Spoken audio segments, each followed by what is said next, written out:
Welcome, everyone, to the Lake Lewis Jr. Show. Appreciate you joining me as always. It's that time. It's Friday, which means it's Friday Fan Day. If you are a fan of the Washington Commanders or the NFL, this is the show for you. This is a show where you can come on and let me know your thoughts on the Commanders or the NFL. All you have to do is DM me during the week at Lake Lewis Jr. on all social media, or you can email me. The email address is lakelewisjr@gmail.com. Let me know you want to come on the show. If I missed you for this week, we'll get you on next week. You know, I try to do my best to get everyone who reaches out on. And if by chance I don't get back to you, I will get you on the following week. We've got some repeat people coming on, and they are religiously wanting to come on every Friday. So that's what we do. So if you want to follow the show or subscribe to the show, if you see that red button on YouTube that says subscribe, that means you haven't done so. So please hit that button and subscribe. If you don't see it, it means you've already subscribed, and I appreciate you. So you can follow the show at the Lake Lewis Jr. Show here on YouTube. If you're listening via one of the major audio carriers such as Apple, Spotify, iHeartRadio, Pandora, it's on there. And then also the show is picked up by CBS Sports Radio in Virginia. So appreciate those good folks for carrying the broadcast as well. So we've got a lot of stuff that we're going to talk about with our fans today here on the show. So we'll take a quick break, and when we come back, we'll have the fans on here on the Lake Lewis Jr. Show. So hang tight. Welcome back, everyone, to the Lake Lewis Jr. Show, and it's Friday Fan Day. That means some of the best supporters of the burgundy and gold, the Washington Commanders, are on with us all over the country, scattered around. We've got some familiar faces joining us again, as they do every Friday. And then we have a new face who hopefully after this week will be joining us every Friday as well. So without further ado, let's get everybody in and let's get this thing rolling. What's going on, Tony? This is your first time on the show. Appreciate you joining us. Yeah, man, I've been a fan of your show, man. I caught you on Rio Robinson show a few months back, man, and I've been a fan ever since, man. I'm looking forward to chopping it up with y'all, man.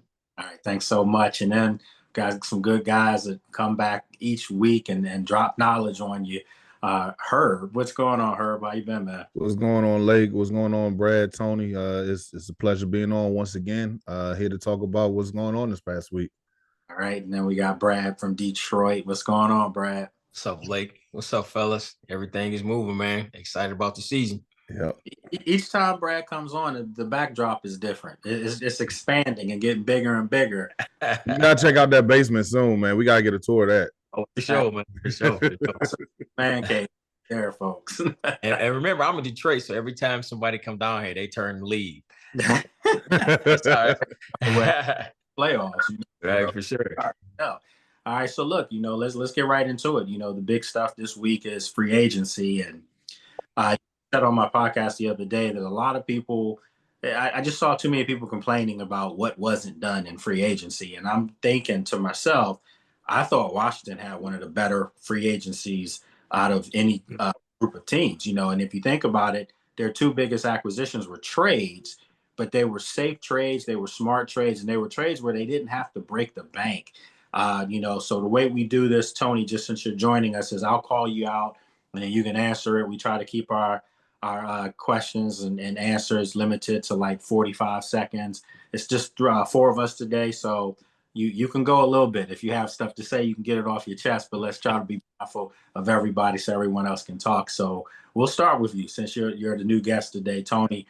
What's your take on free agency so far? Man, our fan base has been downtrodden. We're not used to having a competent front office. We're not used to having these late round draft picks. We're used to having the high draft picks, and people need to realize that the teams are assembled differently with this style of team that we have right now. This Laramie Tunsil trade to me is huge, man. Like, it makes a big difference for a lot of reasons. I could talk forever about it, but we need somebody that's consistent, can play at a Pro Bowl level and protect Jaden, man. That shit's priceless, Yeah, and if you think about it, the biggest investment that wears burgundy and gold is Jaden Daniels, your star quarterback, and you need him upright. You need him healthy if you're going to have any chance to supplant the Philadelphia Eagles and get to the Super Bowl. And I think that the reason why that I'm in love with this Laramie Tunsil trade is because they bring him in and they have to pay him $21 million a year. Well, if you look at the top free agent tackles that were signing to other teams, the average that I was seeing was anywhere between 17 and 20. And those guys aren't half the player of Laramie Tunsil. So for Washington to be able to take on that 2-year contract that he has and only have to pay $21 million, I mean, I don't want to say it was a fleece job, but it was, it was pretty close. I mean, Houston should be ashamed of themselves. I know they got a lot of draft capital in return, but you're giving up the best part of your offense outside of your quarterback, and your quarterback was already besieged. So let's get into it with Herb. What's your take on this? Okay, so starting off, we have a competent organization now, and we have to realize as fans, stop dealing with the PTSD. I know it's easier said than done. Guys, we don't have to worry about just going ahead and purchasing guys like paying guys like Albert Hainsworth anymore. Stop, calm down. We actually have a plan. You don't want to be frugal, but at the same time, you want to make sure that you're making the right deal. This is the right deal. You got Laramie Tunsil, one of the best, like Lake and Tony said, you got one of the most premier guys in the league. And you're only paying $21 million for the first 2 years. And we already know he's going to get extended. So, and then on top of that, you got Debo for a fifth. And here's by the way, before we go any further, tell me who was the last 3 fifth-round picks off the top of your head. Don't worry, I'll wait because we don't know. Because and we got rid of the last 3 or 4 first-round draft picks. Yeah, come on, guys. I mean, we got a premier tackle. Calm down, breathe, have a drink, do anything, but calm down. We're good. I like it. Brad, what do you think? No, I've seen some of the fans' complaints, and they got to remember we spent money in the past, and where did that get us? 6-10, 5-11, right? That didn't get us nowhere. Yeah. So now we got, and I like the pickups. For right now, we got a scheme, right? Mm-hmm. And we got players that fit. They, like you said, we got a competent GM, and he's not only thinking of the field, he's thinking about guys in the locker room, how that's gonna fit with that. And if you think about the guys he getting, they're bigger dudes, right? So we got to solidify that defensive line. These some big guys, man. You know what I'm saying? So I'm not even mad at the picks at all, though. Not at all. And I'm sure he's gonna do the right thing. And I don't think we're done yet, though. In the draft, we're gonna hit it on. He's gonna do right. Let AP cook. That's what I say. So this is the thing. Adam Peters is clearly showing people that you build through the draft. That's what you do. So but you have to make sure the people you're gonna go after in the draft are guys that fit, like you said, Brad, fit your locker room, fit your culture, fit everything about wanting to be here, not just to get paid, but to win Super Bowls. That's the change in atmosphere out in the building. And the other thing that you hit on it, if you look at the type of players that they're going after now, last year was a little different. I think the average age on the free agents last year was like 26 or 27.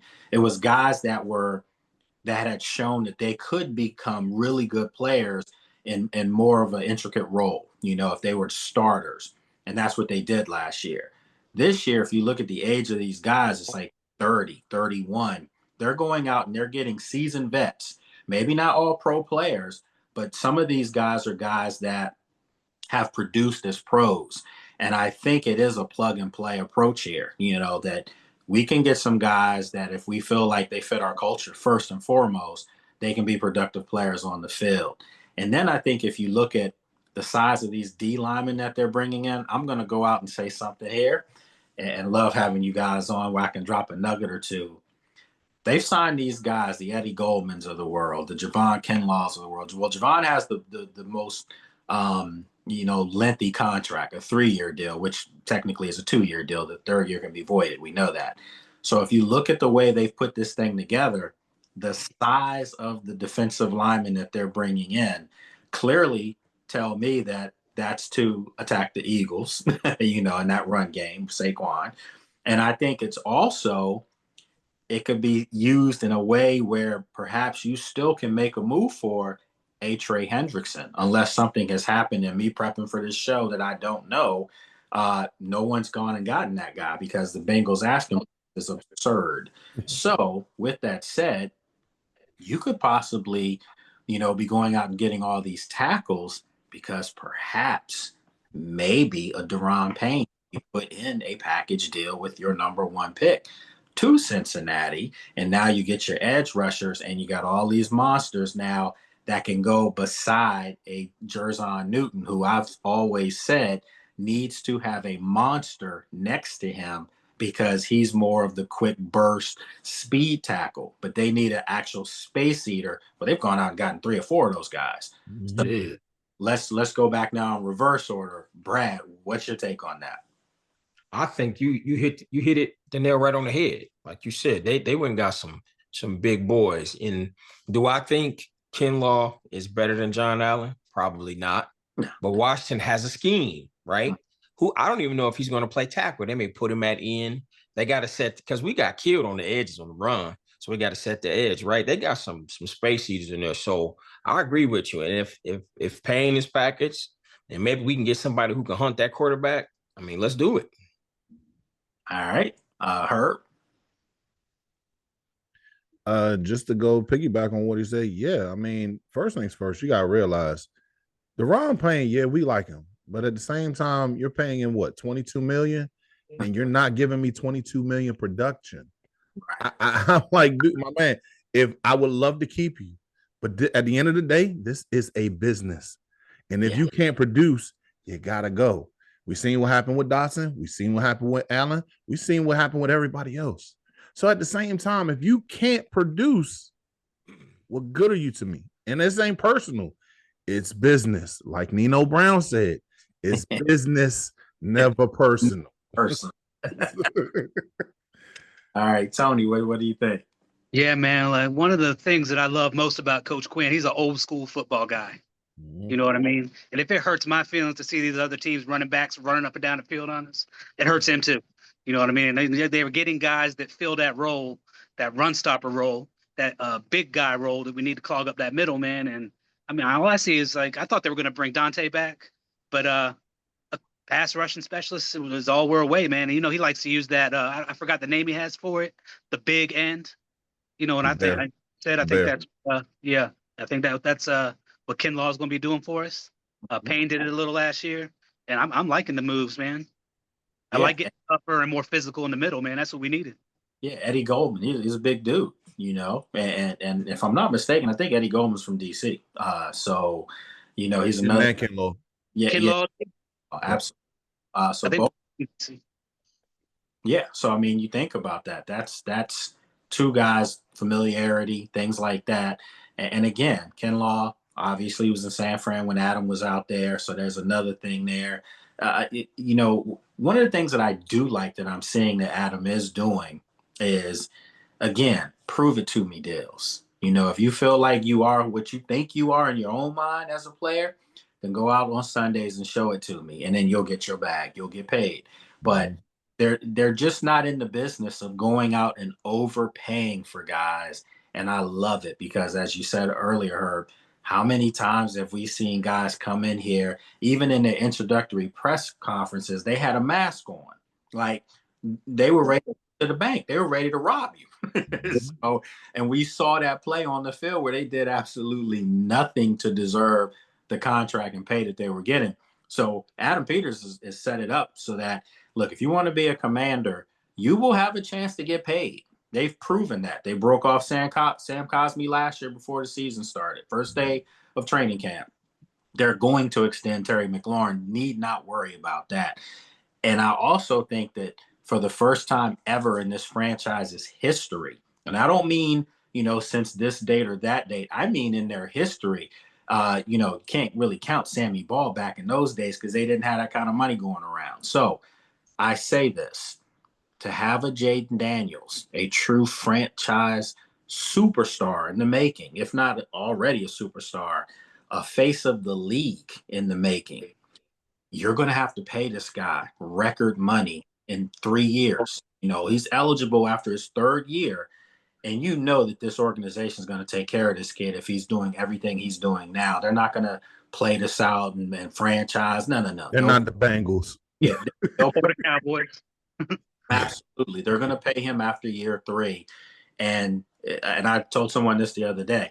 If Washington were to make the playoffs again this year and get to the NFC Championship or Super Bowl, this kid just added $100 million to his salary, to his contract. Not overall, I mean, just in addition. So I think these moves that are being made now are also, with some foresight for down the road when they know they're going to have to pay this guy. They're going to have to pay Terry, and you're going to probably have to pay a Frankie Louvu on defense. You're going to have a Mikey Sanders still. These are the things that good organizations do in Washington right now. It may sound funny to say it, but we got to get used to it. As you said yourself, Herb, there's adults in the room and there's competent people running this organization. So Tony, let's do this. When you look at this franchise, what's the first thing that jumps out to you as far as what really gets you excited for this upcoming season? Man, it's just like the sky's the limit. You know what I mean? We were not expecting to get what we got this year. Yeah. You know what I mean? At all. We were expecting a rebuilding process. They called it a recalibration. I was expecting a lengthy rebuilding process. Right. Well, I said 11 wins. I did say that. Oh, yeah. Thomas, man, you do that. Yeah, man. I'm like, it's just, we're so far ahead of schedule. And I like the way that we're filling roles with role players, not breaking the bank for anybody that the fans want us to take or whatever. I mean, we're just making all the right moves. And we know Adam Peters is a draft guy, right? So I'm really excited about the product we're putting on the field this year, man. I think, like I said, the sky's the limit, bro. All right. Now, Herb? You got to realize that the word fan is fanatics. Us fanatics are going to sit there and say, oh, you need to go ahead and get Ward. You need to get Hafunga. You need to go ahead and how much did it cost? That's what I want to know, because I want, like I said, and I'm going to keep reiterating this over and over.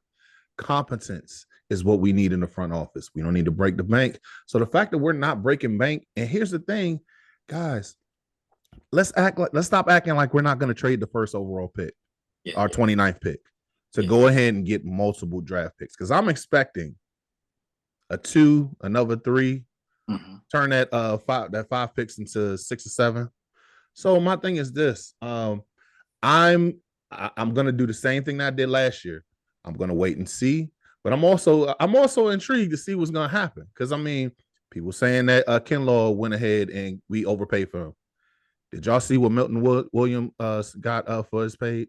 He got $26 million, and I'm sorry, he ain't $26 million, bruh. I mean, I found that joker. I don't know if that he was dominant, especially in that Super Bowl. He was dominant because Carter was sitting right next to him. My gosh, he's not. His name. I'm not diminishing his play by all means. He's good. When you've got great guys around you, two things will happen. Either you will stand out with those great guys, or people will see who the weakest link is. Prime example, Diami, not knocking him. You've averaged 100 to 200 yards a season. Jaden came in, you got 350, 60 yards or whatever, and you had a phenomenal playoff run. He's not worth $10 million. No. I'm sorry. And this ain't by all means, get your money, bro. I'm not mad at you for that. You're being realistic. And this is the thing that I argue now with some fans, that it's about being realistic as far as the way this team's being put together. And no one should think that they're going to outthink Adam Peters. If you're a fan, you're right. Just sit back, man, and relax, because that's not Vinny Serrato in there. That's not Bruce. We're not just winning off the field, guys. We're actually winning on the field this time. So that's not people snickering at you when you make a trade and they just like, did they really do this? We just took that player from them. They really did this. So this is different now, and agree. I think you just sit back and you watch this stuff unfold, because there's a plan. I don't think it's any knee-jerk reactions that are being done. And it's a real plan to a method to their madness on how they're doing this.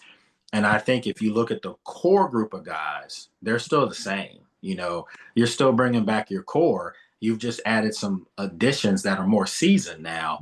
And then you went out and you picked up, I think you can make an argument, honestly, guys.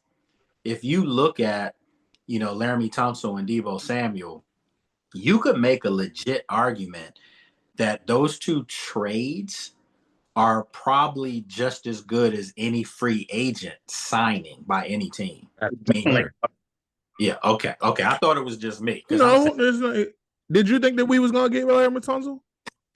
No. Exactly, and you're an insider. Like no one even thought he was on the block. As far as Laramie Tunsil, and then from just what did I see that right? Exactly. You're in us. You got the scoop on what we got. We look to you for the scoop, and you didn't even know that Tunsil was coming. So yeah, I mean, that says a lot. Like let Peters cook. But I'm gonna be honest with you. When I was here at home when I saw Laramie Tunsil pop up, and I'm like, I didn't get a call. Nobody mentioned anything to me about that. That just came out of nowhere, which is another reason why I think you got to give kudos to Adam, because they kept it close to the vest, because if somebody else thought that Laramie Tunsil was available, they might have given him more than $21 million. They probably would have re-upped him right there, his contract. So and not to mention this too. I'm sorry to cut you off. No, go ahead. We were gonna play homeboy in Baltimore $24 million. And he's old. And he ended up staying, and we got Tunsil for cheaper. Right. Man, I listen, all I kept hearing was, and I had some people texting me saying, a good friend of mine that covers them in Houston texted me and said, good luck with the offsides. And I was thinking to myself, I'm going to bet on Cliff on this. I'm going to bet on Washington on this, because they play with a lot of tempo. You don't have enough time to think about sides. Right. And then secondly, and I'm saying this with all due respect, because I think CJ Stroud is great. I think he's a great quarterback, but he's not Jaden. And I just think that if you look at the overall picture of who CJ's throwing the football to there, and now what Jaden has here with Deebo, with Terry, Zach Ertz is back. They're not done. I'm fully expecting for them to draft a wide receiver and a running back for that. And a running back, yeah. So when you look at everything that's going to be on the field this year, I'm not worried about Laramie Tunsil and some offsides. When I see a 93 pass rating, you pass blocking, and I see almost an 80 run blocking, and I'll ask you guys this: who was the running back in Houston last year? Mixon. Herb, I'll wait. Mixon. Yeah, Joe Mixon. Yeah, it was Joe Mixon, and I'm not knocking Joe Mixon, but they didn't run the football a lot in Houston. No, and you got a stud. So all I'm saying is sometimes ratings and stuff like that and false starts can be overrated. This guy's a mauler, and clearly for Washington, they have a premier left tackle to protect their premier quarterback. You can't beat that. But I'm also gonna go ahead, Tony. Sorry, man. If you can protect Jaden Daniels' blind side at an all-pro level for 900 snaps, I'll trade 15 false starts for that. I mean, and even I love that. I'm gonna steal that from you too, by the way. I mean, I might throw my remote. I might cuss out the TV with some of them, But at the big picture, it's well worth it, man. But also this too, y'all. Whoever said that, you acting like we ain't going on fourth down anyway. I mean, come on. We put up the best percentage of fourth down in the history of the game, probably. Yeah. I mean, and I'm just being I'm being funny with it, but also I'm being serious. Jaden went on 4th and 11 against the number 1 defense and didn't pass it, and got 20 yards on that play. You think we're scared of at this point? And I'm just talking junk right now. You think I'm scared of a offsides? We're gonna get that joint back. We had 3 games where Trustway didn't even get on the field. You think I'm scared of that at this point? Yeah, I'm talking junk, but I mean, hey. You're talking about a top 4 offense in Washington. And Houston's offense, if I'm not mistaken, was like 17, 18.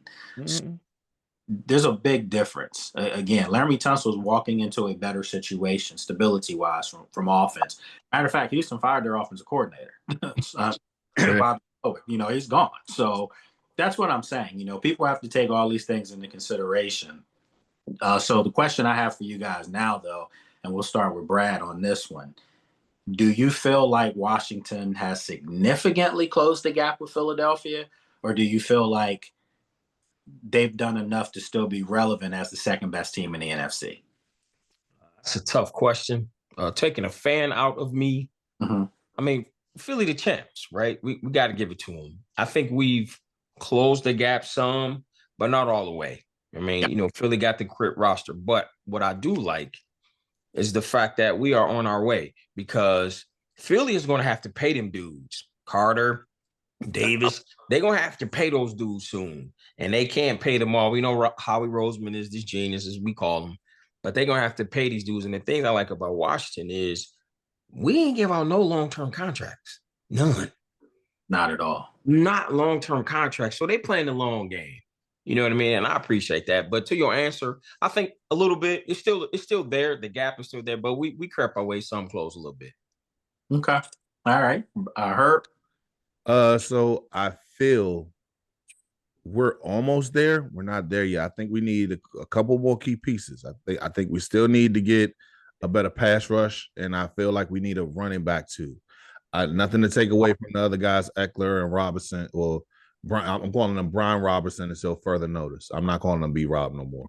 I need you to go ahead and actually get a home run hitter, and that's where I feel like, okay, with Tunzel in there, and then when Cosme comes back, we're gonna have a way better offense.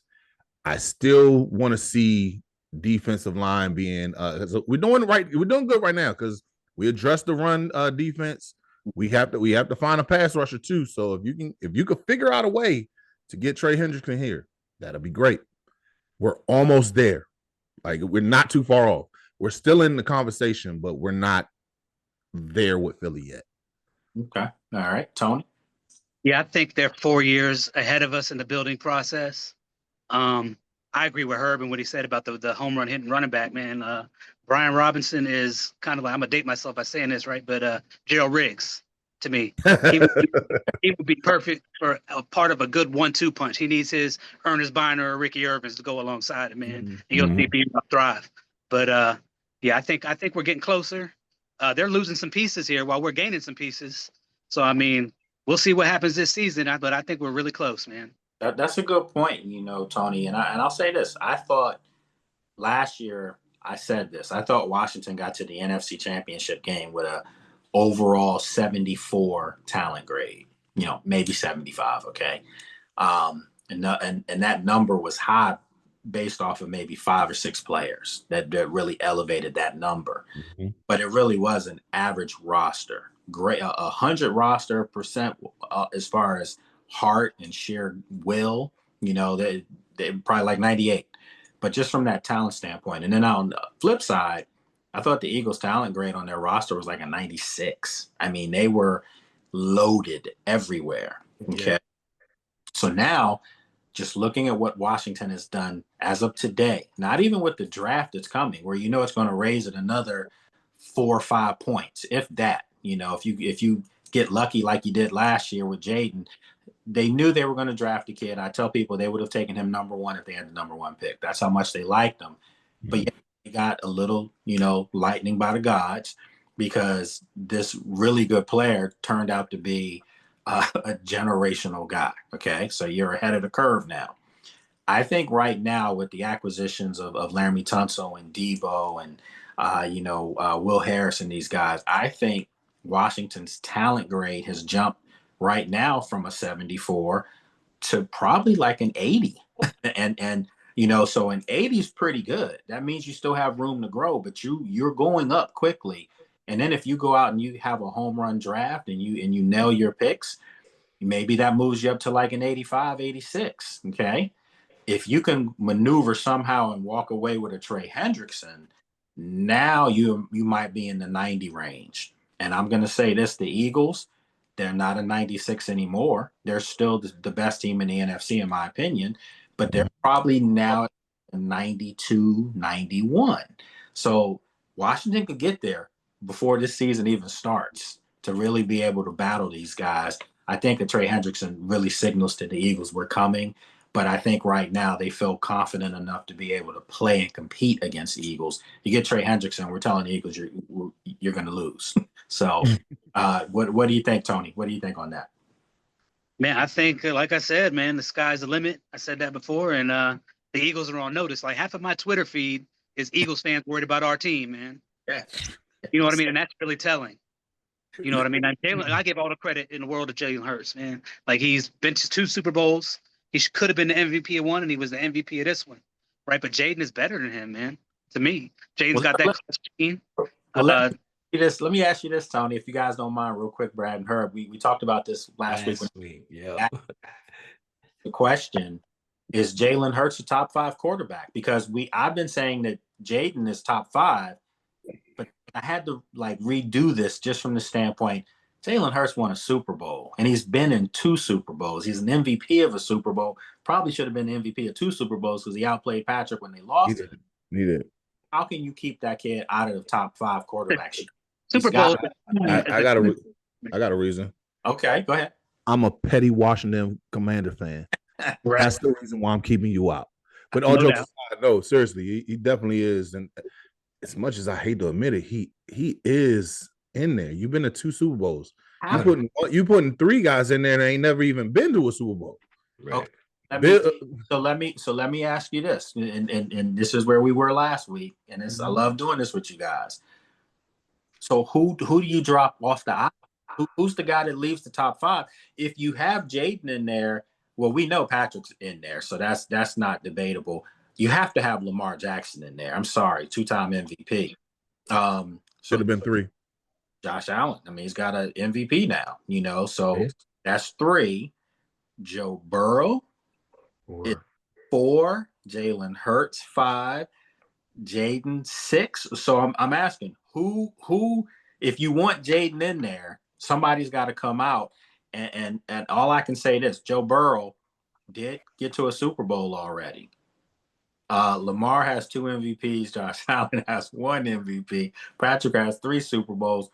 Jalen Hurts 2 Super Bowl appearances. So basically, what I've come to the conclusion is Jaden is a 6 right now, and I mean that with all respect. Talent-wise, he's in the top 5. I'm not debating that, but just from a sheer production standpoint, Jaden needs 1 more year to prove that he can do what he did last year, and then we can literally say he's a top 5 quarterback. Can I tell you why I disagree with that? Yeah, you can disagree with that. You can. I believe that the Super Bowl is a team accomplishment. Mm-hmm. Okay.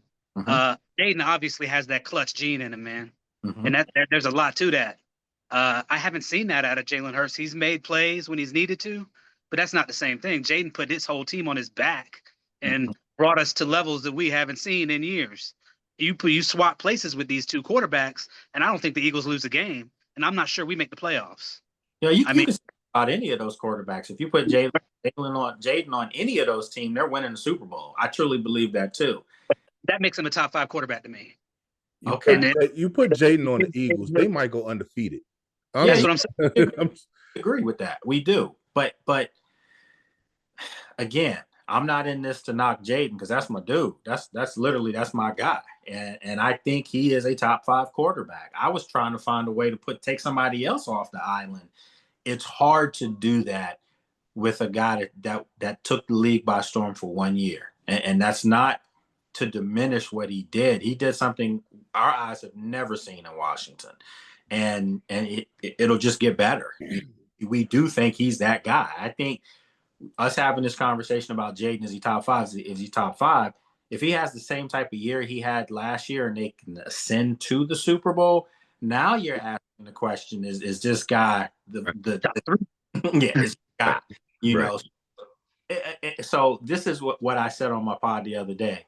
For us to even be having this conversation tells me that he's a top 5 talent.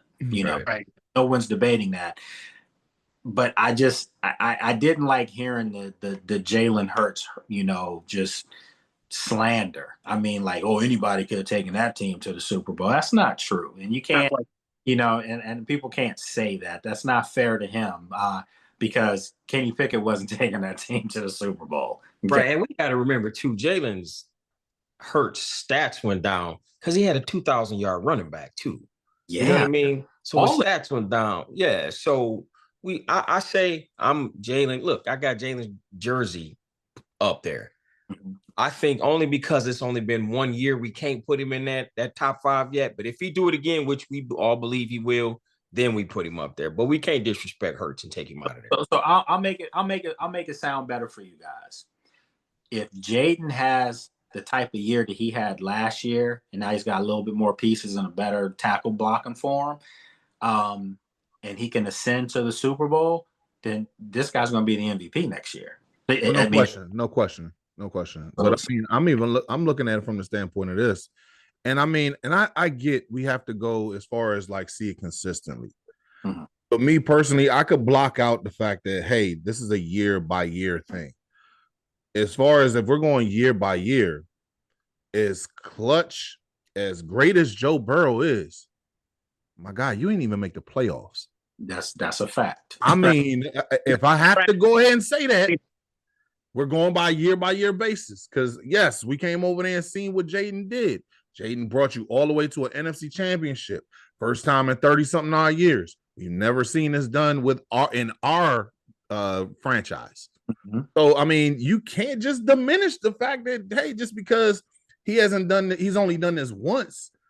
First of all, he doesn't give the looks of a one time. This is a flash in the pan quarterback. No, this is giving generation because he can run undesigned runs and still get you 800 yards. And he's a rookie. And a half. And here's the thing. He really should have we actually had our guys finish with rack ability that we're getting out of Debo, by the way. He would have over 4,000 yards. Terry has got ran down on multiple occasions. We get old Terry. That's house call. Yeah, Cleveland. He started to close the year against Detroit, against Tampa. He started to close it out. Exactly. He's gonna stop looking back. He used to run and look back at guys all the time. I'm gonna tell you this. There was one time, and I'll never forget this as long as I live. As much as I hate Ohio State, Eddie George, when he was playing with the Titans at one point, and when they was going on that run to go to the Super Bowl that year, he found out who was behind him by looking into the big screen. Terry, from now on, stop looking back. Just look forward. You look at them and see if they right behind you. Guys do right. That's all you got to do. I mean, Jacks do that. You know, like look up at the screen. Just how clean do I look as I'm running? So yeah, that's what they're getting ready to do because Terry's going to be in some supreme wide open space this year. Exactly. Let me ask you guys this. Now I'm gonna give you another tough one. This is what we do, Tony. We try to come up with some tough stuff. I'm all about it, bud. Which acquisition? And it's kind of an easy answer, but it's not. Which acquisition to you was the biggest one for this offseason so far before the draft? Re-signing Wagner, re-signing Zach Ertz, getting Laramie Tunsil in a trade, or getting Debo in the trade? Which one of those four do you feel like was the biggest one of them all? And we'll start with Brad on this one. I knew he was gonna come to me. I'm gonna say Wagner because Wagner seemed like he getting them boys together, man. That locker room, rallying them guys, and he's a Super Bowl champ. Yes. Right? Soon as he hang it up, you might as well put him in the Hall of Fame. Yeah, he's first. And he wanted to be back. So I say Wagner. Although I like the other ones, but I say Wagner and his relationship with JD5. When a quarterback can get into a head of a Pro Bowl middle linebacker, that takes his game to the next level. So I say Wagner. Okay, all right, that's fair. Herb. Okay, so Brad, you took my answer, so I gotta go ahead and no, because I want to show how I can think on other scales of it. And I don't want to say Tunsil because that's the easy answer. I'm gonna go with Zach Ertz, and the reason why I say with Zach Ertz, yes, we have JD who can always go to Bobby Wagner to get the mind of a defense. You've been to a Super Bowl. I got to look as far as like, yeah, I got my tackle now. I need to see my my receivers, and my other receiver is Zach Ertz. But I also got to look at it like this too. What does Zach Ertz have throughout this whole entire career that he's had? He's had a borderline Hall of Fame career. You have two tight ends who you got one blocking, one who could block and receive. We need to see the development of Ben Sinnott this year. Have to. Because I mean, and his thing, because at this point, if I don't see it, there's a plethora of tight ends right now that we can get in the draft. Mm-hmm. But we picked you up in the second round for this reason. Mm-hmm. You have the best teacher that you could possibly have on your roster. I mean, anything short of, hey, get Shannon Sharp on the line or hit up one of the what's his name in Kansas City, Kelsey. Yeah, him up to say like, hey, can we George Kittle? Can we get some tight end university type stuff going on? At this point, you have the best teacher in your room. You have the best, and him and Jaden are thick as thieves now. Mm-hmm. I want to be. If I wish I was 22, so I can have my whole career with him. And come on, I mean that's something that you gotta look at too. Okay, all right, that's fair. All right, Tony. Yeah, I agree with everything that everybody said, but I got one for you that's not on your list. Okay, I'm gonna say Marcus, man, because his relationship with Jaden Daniels has shown to be like a really close mentor-mentee relationship. He's been through a lot of the things that Jaden is going through right now, being a Heisman Trophy winner, number 2 pick, expectations being really good out the gate. And he showed me a lot in that Atlanta Falcons game when he picked him up off the ground, told him, don't let these guys see you tired, man, get your win, get back there and do what you do, right? And when he had his opportunities to play this year, because Jaden couldn't finish the game, or in that Dallas game when they pulled him, he showed his ass, man. He performed and won those games. Right, he put 40 on the Carolina Panthers. They're not a great team, but how many backup quarterbacks are going to go in there unexpectedly and put up 40? So I'm going to go ahead and say Marcus, man. He's important. All right, so I'm don't worry, I'll wait. I'm gonna go somewhere. Everything you guys said has been on point, but I'm gonna say this: the fact that every offensive coach is back, and true. You know, you can have Mariota, you can have Ertz, you can have Bobby on the other side. Everyone came back, and that tells you that these guys like each other. They know that they're close to something special, and they want to do it. And I also think Tony mentioning Marcus Mariota was brilliant, because everyone's like, what, you know, all these guys, Zach Wilson's get paid to go to Miami as a backup. Why is no one going after Marcus Mariota? It's obvious why no one went after Marcus Mariota, because he would have told them no. You know why? Because, and I hate to say it, but if Cliff bounces next year to be a head coach, Marcus going with him. Marcus is going with him. It would be brilliant, because someone knows his system, knows what he wants. You can still draft a quarterback wherever he goes, but you can develop him. But Marcus could be the guy. Marcus knows that. He's not stupid. I mean, you know, this is brilliant.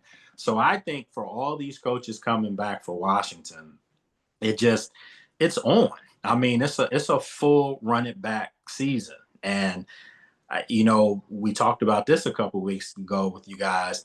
You know, would you be disappointed? What is a disappointing season coming up if they don't get to the NFC Championship game? If they just make the playoffs? You know, what is a disappointing season to you guys now that you see what they're doing with this offseason? And we'll start with Tony. Man, it's amazing how we've had no expectations for this team since I was in high school, pretty much. Like we've had a couple good teams here and there, but no longevity. Yeah. You know, nothing secure. But now that we've done what we've done this year, man, the fans are all expecting greatness. You know, and I'm not gonna lie, like I'll be disappointed. You know, I'm season ticket holder this year, and I'm gonna be disappointed if we don't at least get to where we got to this season. And I'm expecting a challenge for that division too, man. Absolutely. Like, hey, it's been Adam, 20 years, right? So what does that tell you? Because it's damn sure not going to be the Giants or the Cowboys. It kind of tells you that Washington should win the division if you go by history, you know, over the last 20 years. Worried about us. Right. Yeah, good point. And if you do understand, the Eagles understand what Washington is. There's as you said yourself, Tony, and I get it all the time too. I'm like, I can't ever recall this many Eagles fans paying attention to what I'm talking about or watching my program. I've never experienced that. They're everywhere now. And it's a lot of that guy's not gonna do anything. You guys were lucky. It's a lot of trash talking, and that tells me that you're worried because you do know that this is the legitimate threat to the crown in Washington. So Herb, what do you think, man? I'm gonna say it will be a disappointment if we don't get to the divisional round. And the reason why I say the divisional round is because, hey, when nobody, I mean, the fact that we won a playoff game. So I want to reiterate the fact that winning a playoff game matters. It doesn't matter if it's 1, 2, or 3. Winning it matters because that's saying, hey, that means that we're going in the right direction. But also, I'm looking at it from the standpoint of this. As much as, yes, they are the Lions were the number 1 seed. They were injury plagued on defense, and we took advantage of it. By all means, I'm not sitting there saying complaining about it. I don't care if you're a fighter, and I know that your leg is you can't walk on your leg. I'm gonna trample that leg, and we're gonna make and I'm getting to the next round. Right. But at the same time, I'm looking at it from the standpoint of this. I want to see consistency. I want to go ahead and see, like, okay, we made it here. What's the next step? We got to go ahead and worry about the Eagles. But who's to say the Eagles might bounce out in the first round of the playoffs? They might get bounced out in the divisional round. And then and let's say, lo and behold, we might mess around and get a home playoff game. We might win the division. But being at the divisional round, if we don't do anything at that point, that will be a disappointment to me. And like you guys said, we have a whole entire situation that's been going on for the last 20 some odd years where we haven't gotten a repeat, divisional winner. And it could possibly happen this year. They're weakened on the defensive line now. They didn't blitz the whole entire Super Bowl. You're gonna have to blitz now, and then you got one of the best blitzing passers in the league. Yeah, you're gonna have to blitz now. All right, okay, Brad. So let me jump in on Herb and Detroit Lions. Their defense is not the reason they lost that game. Yeah. Their quarterback played like the rookie. Yeah. Our quarterback played like the vet. I've been arguing all Detroit fans that let's just get that out the way. But and play calling, by the way, because you got a stud in Gibbs and you didn't use them. Yeah, right. But for me, I don't really have like NFC championship expectations because if we don't make it, that sets us up for failure, right? With disappointment. I'm more about get us the home playoff win, get us a home playoff game rather, and then continue to show steady progress. That's all I want. I'm not, because again, like we all said, none of us expected us to be in the NFC championship. Maybe Nostradamus Lewis over there. You know what I'm saying? Maybe him, because he had the 11 wins, and even when Lake said it, I'm like, Lake, come on now. You know what I'm saying? But I'm not. Just a home playoff game for us, and then continue to build this team and go the right way. If they don't do that, which I doubt because we got a genius in AP, then I would be disappointed. But NFC Championship, Super Bowl, I'm not expecting that. I'm not. Hey, Lake, we got to get you a turban now because now you're Nostradamus. So when I was on ESPN Radio many years ago, I had a daily show 3 to 7 in Orlando, and we used to have a segment. It was Lake Stradamus Speaks. I had some good ones back then, but this year, man, I just go back to what I saw first day of rookie minicamp. I literally was like, last year was my 15th season. I'm going into my 16th season in the NFL covering this team. And I have never seen what I saw that day. I mean, it was just like this kid, the throws, you didn't even hear the ball. Like you could just, everything was just like fluid, the way he moved, the way he carried himself. And I remember walking away that day saying, this team, they got one. I want to see what he looks like when the vets come. And then I'll make a fair assessment. Man, after the first practice when the vets were there, Bobby Wagner spoke to us and he said, I've never seen anything like this. If you hear that from a Hall of Fame player, who's played with the Russell Wilsons of the world, and I think he played with Matt Flynn and some guys even before that. He has seen a lot. He's gone up against some dogs, obviously. That's what I was gonna say. Yeah. I've never seen anything like that at this age, and he said he knows the playbook already. He said, and he's beating me in here and out of here. Like, John Allen comes to the podium. John Allen has always been the guy that got there before anyone. John Allen said, well, I'm challenged now because, I got to beat Bobby in here. He said, but then this kid's in here before us. You don't hear too many rookies being talked about like that. Sometimes you got to drag them guys in the film study. But this guy, that's his thing. And, when you have that kind of leadership at the most important position in all of sports, everything should fall in place. And that's why when I said, how many wins do you see this team getting? I was just looking at it based on what I saw every day in practice, but also what I was seeing in years past. They were a horrible football team the year before. Right. Won 3 games, 4 games, but how did they win 4 games is the question. So I was telling myself, a coach, a competent GM, and a gunslinging, uber athletic quarterback, if that's not good for 4 to 5 wins more, I don't know what is. So I put that on the team from previous year. That was at 9. So I said, but if you have all those things in play, you're going to have some magic go along with it. So you're probably going to steal an extra game or two. That to 11, the Chicago game is a perfect example of stealing a game. They outplayed Chicago that whole game. They just let Chicago back at the end. And then, of course, I think if you go back to the Cowboys game to end the season, they probably should have lost that football game. They were goofing around. They already knew where they were going to be playing in the playoffs, but they still found a way to get it done. Those are the type of games previous years you would have never won that football game. The Cincinnati, they would have never won that football game in years past. So before we let you go and wrap this up for the day, I want to get your most magical moment from this past season. The one moment that had you in tears where you were like, we're back. And I've never experienced this in a long time. Is there a moment for you to stands out? Just one? Yeah, just one. Just one.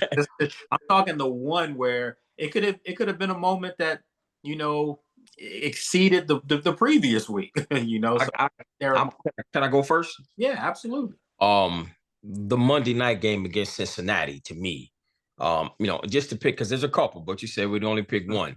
They show fight, right? And when that blitzer was coming right down the pipe on JD, and that boy stick in the pocket, and he put a dime in the bucket, right? And Terry and a couple of my partners who Detroit fans, they hit me up like, hey, y'all got one.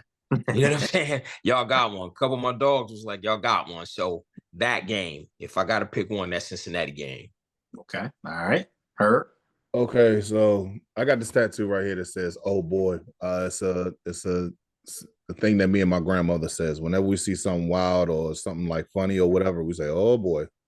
Yeah. That "oh boy" moment for me was the Chicago game, and I don't want to just use that because hey, it's the most popular one. I remember sitting here watching Rio live and watching the game right here. My son, who I've been trying to get him into the game, so he finally is actually sitting up here. He left and was like, "We lost the game," but he's like, "You know what, Daddy? I'm gonna stay in here. I'm gonna sit in here with you and watch the game with you." And I'm like, "Oh, that's nice. We're gonna lose, but I mean, that's nice."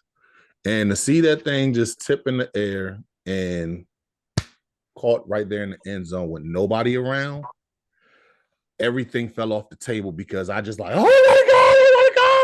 My son's up in, and it's the only time I allowed him to say the "oh." And I was like, yeah, I'm not even mad at you because I'm thinking the same exact thing. So I'm like, wow, like this really happened. I had to sit there for like 5 seconds and be like, did we just win the game? This ain't happened. This did not happen. We lost this game. He caught it. So That was the magical moment, and that made me think like, oh, we cooking with grease this year. Yeah. I mean, it was a fluke play, but we Yeah. cooking with grease. And not to mention the thing that made me laugh the most is that the Bears players like, yeah, we won this game. Bye bye. And you're the main person who tipped the ball to the back of the end zone. Noah Brown, exactly. Yeah. Good point. Good point. All right. So, Tony, what you got? Yeah, to me, man, it has to be that comeback win against the Eagles. Like, I knew we had a good team by that point. I was actually going into that game expecting for a good result, right? But it got away from us early. You know what I mean? And JD5 put that whole team on his back and, slung us back into it. And I've always had a soft spot for Jamison Crowder, man. I like Jamison Crowder, and he caught the game winner. I felt some kind of way after that one, man. All right, that's good stuff there. Hey, when we lost to Tampa Bay, when Dan said we're gonna learn from this and we're gonna get better, we come from a coach who would say weekly, "We're almost there," and we were giving up 30-yard touchdown bombs. Let me look at the footage. I gotta look at the footage again. 30-yard touchdown bombs constantly say, "We're almost there," and we're all like, "No, we're not." You know what I'm saying? So to have a coach to say, we're going to learn from this and we're going to get better. And he even meant himself. Then you knew we got something. You know what I'm saying? So you honestly, guys, Brad and me did not talk about this at all. He just brought that up. But my answer was, I knew it was an old moment in that first Tampa game, standing literally in the corridor as the game was ending, and I'm standing next to Adam. And I've told this story many times. Yep. His face was as red as that blanket behind you, Brad. And he stormed off into the locker room. And the colleagues I was standing next to, I was like, yeah, this is not acceptable. He's not comfortable with this. And he went in the locker room, and because he wanted to see them when the guys came in. The irony is the first person out of that locker room on the bus was John Allen. Just like that's the parallel there. That's where it's like one of the mainstays from the previous groups that were used to losing, call it like it is, was the first one out. Didn't want to face the music, didn't want to answer the questions, didn't want to, talk to us. That wasn't showing me a sign of toughness. That was a sign of weakness. And I said that. Still stand by that comment. Adam Peters was the first in the locker room before the players. And I'm sure he had a message for them when they got in there because they rebounded. That you knew the losing was not going to be acceptable here. I go back to, I was in St. Thomas, a better half of me, Janine, we were in St. Thomas, and one of the drivers for us was like, man, Jay Daniels, I like the Commanders. And I'm like, I'm in St. Thomas and I'm hearing from somebody that got one of them. Right. Yeah. There. And he literally was just like, it was right after they had lost to the Cowboys the Eagles, because we left right afterwards because that was a bye for us. So, media week was a bye for us too. So I kept trying to tell people they're going to be okay. I mean, trust me, they played the Steelers, and then you had the Eagles on a short week. They're going to be okay. They're a playoff football team. I think they were getting to the NFC Championship. Probably not, but I thought they were making the playoffs. With this, talked about that disappointment. I would be disappointed if this team doesn't get to the NFC Championship, because I truly believe in my heart, this is a media-driven heart here, not just, I lost my fandom when I became a journalist. Yeah. I'm from DC, so of course, it runs deep for me with this team. I think this football team is Super Bowl or bust. I truly believe they think that themselves. They feel like they left a lot to be desired on the football field in Philadelphia in that NFC Championship game. They picked the worst day of the year to have their worst game, and they want to run that back. So let's do it. and it's funny because, and I hate bringing up movie reference because I'm a movie buff. I'm thinking of Minister Society. When Adam Peters went back into that locker room looking like Bill Duke. You know you effed up, right? You know you effed up, right? So I mean, I could totally see it, and this whole entire him being pissed off. He's looking at every single one of you. Yeah, we got to the NFC playoffs, but you know y'all effed up, right? Yeah. We got to run this back the same way the Eagles was like with Kansas City with that get back. You know what? We got to run this back. I mean, it's the same thing. It's the same thing as with Brad you experienced up in Detroit. Detroit lost to the 49ers in the NFC Championship game, a game they probably should have won. Mm-hmm. And they didn't fold up the tent. They came back the next year, which was last year, of course, and had the best year they've ever had in the modern era. They just couldn't get over the hump, and that hump was Washington, in the playoffs. But they had a great season. If you look at a lot of teams that have lost in conference championship games, they rebound and go further the next year. They become the team. The Eagles actually, if you look at the way that season before ended for them in Tampa, the wheels fell off at the halfway mark. I mean, they were steamrolling people, but you saw what they did. They picked it up. And look at the run they went on. So I think Washington is equipped to do this. I think they're going to be in the running for this thing. So I'm just excited because we're not talking about draft picks.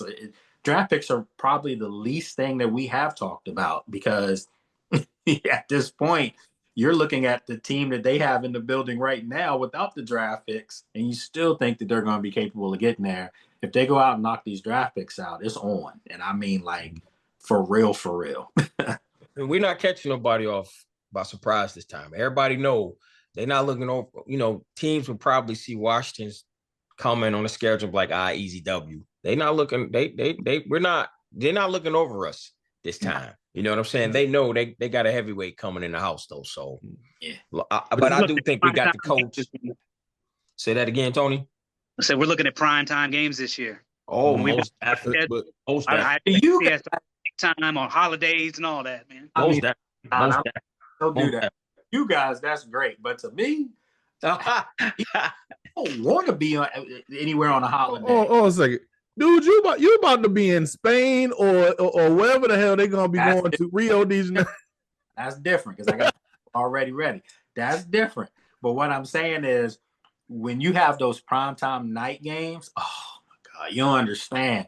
You're not leaving that stadium until I do post game. You got to wait 2.5 hours after the game's over to do that on the field. So, right. Man, I mean, I'm not complaining. I love what I do, but them night games, they're something. We're gonna have some. Quite a bit of them this year. I do agree. Yeah. Once again, we got must see TV at a quarterback. We got must see TV, man. Got must see TV. Jersey seller. Once again, Lake, if you need some assistance, holla at your boy. I'll make it to a game or two. We'll figure something out. I believe our first game is going to be on national TV. Our first game. Our first game be on national TV. I mean, primetime TV. You think we're going to be the Thursday night game against the Eagles? Well, I don't think that'll be it because you normally don't do divisional games like that. I know the Cowboys have been beating up the Giants a lot in the first game, but not a game like that. No, I think you'll see Washington, Kansas City, or the Lions. I think it's probably going to be Kansas. I just think Kansas because it's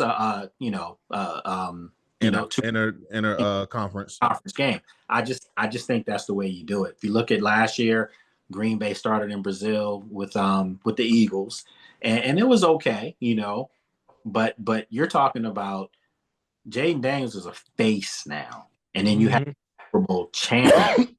you want to keep them apart right now, because you can spread that out over 2 games and get more money. Yeah.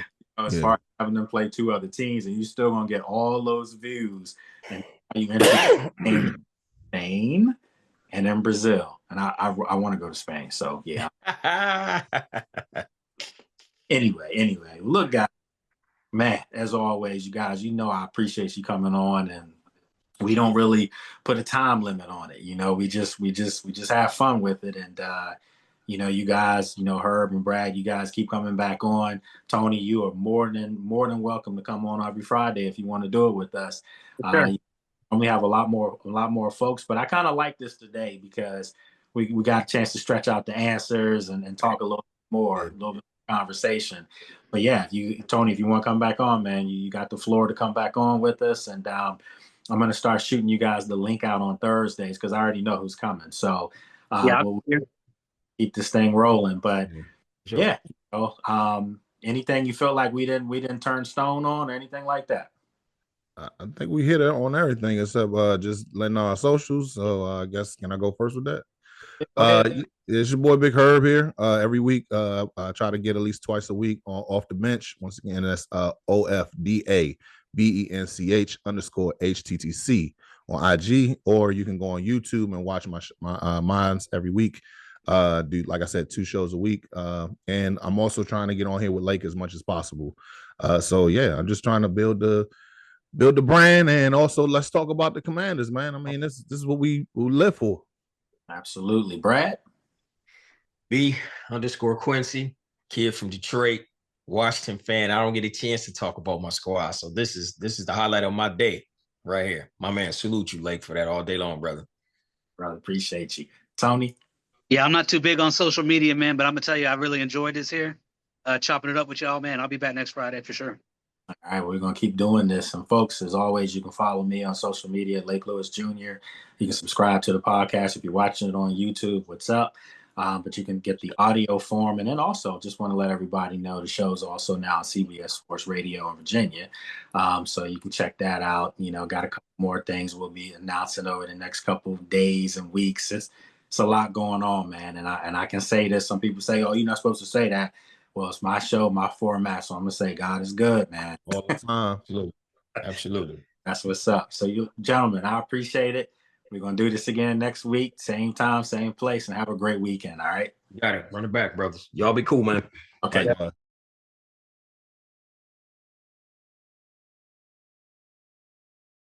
Man, I greatly appreciate those guys for coming on, and they've been doing this every week. And obviously, Tony was the new guest today, did a great job. He had some great valid points for the burgundy and gold. So once again, if you want to come on and you want to be a part of the fan day, sometimes we have 10 people on, sometimes we have 2 people on. It depends. But yeah, if you want to come on, once again, DM me at Lake Lewis Jr. on all my social media platforms, or you can email me at lakelewisjr@gmail.com. Or you can write in the comments here on YouTube and let me know if you want to come on. And again, I apologize if I didn't get you on this week. We'll get you on next week because we do this every Friday in the off season for as far as our Friday fan day. Say that 3 times. So appreciate you guys joining me. Have a great weekend, and we'll have more content coming to you on Monday. Take care.